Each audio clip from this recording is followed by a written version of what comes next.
রাজ্যের বিশিষ্ট সাংবাদিক ফয়সাল আজম অপুর সাহসী সাংবাদিকতায় অ্যাওয়ার্ড লাভ। সাহসী সাংবাদিকতা ও সাংবাদিকতায় বিশেষ অবদানের জন্য স্বীকৃতি হিসেবে Nelson Mandela golden piece award পেয়েছেন এশিয়ান টেলিভিশনের স্টাফ রিপোর্টার ফয়সাল আজম অপু। শুক্রবার বিকেলে ঢাকা কন্টেনমেন্টের অভিজাত hotel Radisson blue Dhaka water গার্ডেনে এই সেরা অদম্য সাংবাদিক বা মোস্ট রেজিলিয়েন্ট জার্নালিস্ট শ্রেণীতে সাংবাদিক অপুকে সাউথ এশিয়ান বিজনেস পার্টনারশিপ ও অগ্রগামী মিডিয়া ভিশন এই পুরস্কার প্রদান করে। ফয়সাল আজম অপু ছাড়াও আরো কয়েকজন বিশিষ্টজনকে বছরের সেরা হিসেবে অ্যাওয়ার্ড প্রদান করেন। এরা এশিয়া মহাদেশের 49টি সার্বভৌম দেশে গণমাধ্যমের স্বাধীনতা এবং সাংবাদিকতার বিকাশে কাজ করে যাচ্ছে।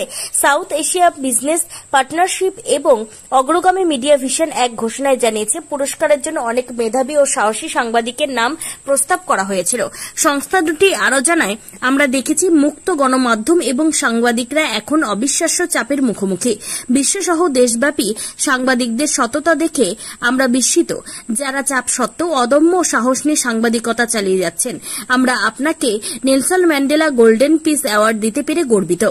অপুকে কেন এই পুরস্কার দেওয়া হয়েছে তার ব্যাখ্যায় সংস্থা দুটি বলেছে, বিভিন্ন বাধা সত্ত্বেও তিনি জনগণের তথ্যের অধিকার সমুন্নত রাখতে সাহসী ভূমিকা পালন করছেন। পুরস্কারের জুরিরা বলেন, স্বাধীন বা সাংবাদিকরা কিভাবে জনগণের জন্য পর্যবেক্ষক হিসেবে কাজ করে এবং গণতন্ত্র রক্ষায় এবং সমাজে জবাবদিহিতা নিশ্চিত করতে অবদান রাখে তার একটি ভালো উদাহরণ প্রথিতযশা সাহসী বরেণ্য সাংবাদিক ফয়সাল আজম অপু। সাংবাদিক ফয়সাল আজম অপু সংস্থা দুটির প্রতি কৃতজ্ঞতা প্রকাশ করে বলেন, হাজারো সাংবাদিকের ভিড়ে আমার কাজের মূল্যায়ন করায় ধন্যবাদ জ্ঞাপন করছি। আরও একটি অর্জন আমার প্রাপ্তির খাতায় যুক্ত হল, অতি গুরুত্বপূর্ণ Nelson Mandela golden piece award 2024। বাংলাদেশে সাংবাদিকতায় বিশেষ অবদান রাখায় মনোনীত হয়েছি, এতে সত্যি আমি গর্বিত।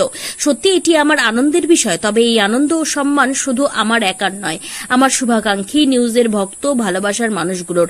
এই অর্জন আমার সত্য বস্তুনিষ্ঠ সংবাদ প্রকাশের শক্তির সাহস স্পৃহা বাড়িয়ে দিল আরও শতকোটি গুণ। সকলের নিকট দোয়া কামনা করেন। উল্লেখ্য, পুরস্কার প্রদান অনুষ্ঠানে সাউথ এশিয়ান বিজনেস পার্টনারশিপের নির্বাহী পরিচালক এম গোলাম ফারুক মজনুর সভাপতিত্বে প্রধান অতিথি হিসেবে উপস্থিত ছিলেন বিচারপতি বীর মুক্তিযোদ্ধা মীর হাসমাত আলী, বাংলাদেশ সুপ্রিম কোর্ট। প্রধান বক্তা হিসেবে উপস্থিত ছিলেন বাংলাদেশ কৃষক লীগের কেন্দ্রীয় কমিটির সাধারণ সম্পাদক অ্যাডভোকেট উম্মে কুলসুম স্মৃতি এমপি। বিশেষ অতিথি হিসেবে উপস্থিত ছিলেন সাবেক সচিব ড বিকর্ণ কুমার ঘোষ, মিনিস্ট্রি অব টেক্সটাইলের deputy chief finance Shamsul Alam Surjo, SAARC cultural সোসাইটির সাধারণ সম্পাদক সুজন দে, অর্থ মন্ত্রণালয়ের অতিরিক্ত সচিব পীরজাদা শহীদুল দারুন প্রমুখ।